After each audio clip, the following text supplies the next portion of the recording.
Anong pipiliin mo? Mas bata o mas matanda?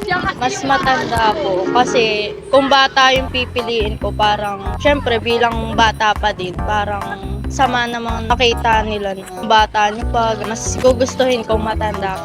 Matured. Ano yung nakaka-turn off sa lalaki? Siguro po yung pagiging makulit nila. Makulit pa? Paanong makulit ang sinasabi mo? Kunwari po, hindi po sila yung gusto ng babae, pero nangungulit po sila. So, para pong nakaka-bother dyan sa babae. So, wag kayo mangungulit guys kasi dun pala na-turn off din ang mga babae. Kunyari, nagkamali ako, itatama ako dun sa pagkakamali ko. Kaya mas matanda yung pipiliin. So, sa observation ko, kaya daw gusto ng mga babae ang mga mas matatanda sa kanila. Kasi mas match daw ang babae sa mga edad kasi mabilis daw kayo mag-mature. Gusto niyo matatanda. Yung nagiging mas match na pares ninyo. Opo, kasi may mga babae po kasi na hindi pa sila matured. Kaya mas maigi na yung partner nila ay matured. So, ano pa yung iba? Iinom ba yun? Nagiinom. Nagiinom ng mga alak, gano'n. So, ayaw mo ng mga lasinggero. Ayaw ko po. Anong pipiliin mo? Mahal ka o mahal mo? Mahal ako. Para sa akin, mahal ko nga. Pero ang daya naman kung hindi ako mahal ng mahal ko, di ba? Kaya mas pipiliin ko yung mahal ako.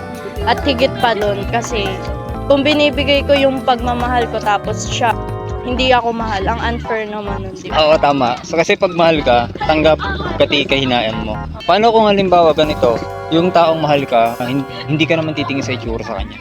Yung tinitingnan ko po sa isang lalaki ay yung ugali kasi oo nga pogi siya pero yung ugali hindi naman ayos kaya mas gusto ko pa rin yung ugali kaysa sa itsura kasi yung sa itsura naman pwede pa yan maayos. Huling question. Ano ba ang standards mo sa guy? Yung tipo mong, anong tipo mong lalaki? Nauna yung matured at mabait syempre. Ang babae syempre dapat pipili ka ng karapat-dapat para sa'yo. Kung hindi ka pipili sa una pa lang at napili mo yung pogi lang, ganan, may mga babaeng nagsisisi na sa huli kasi bakit ngayon pinili?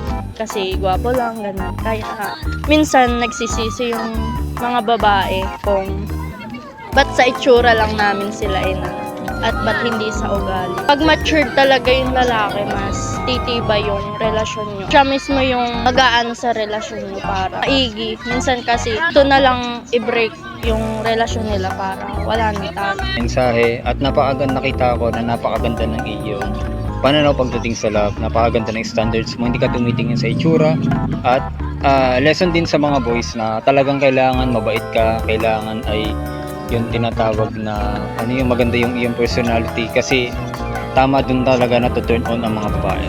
Opo.